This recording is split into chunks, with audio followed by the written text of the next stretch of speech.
పాప నువ్వై వెలుగిస్తూ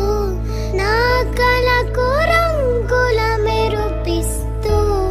అడుగడుగు నీడై నడిపిస్తూ ప్రతి మలుపులో నన్ను గెలిపిస్తూ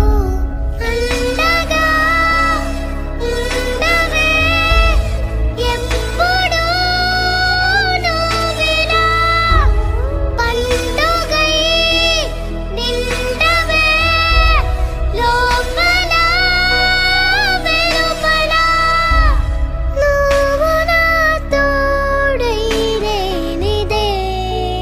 నేనెలా అమ్మా అమ్మా నీ వెన్నెలా నిత్యం నాపై ఉండాలి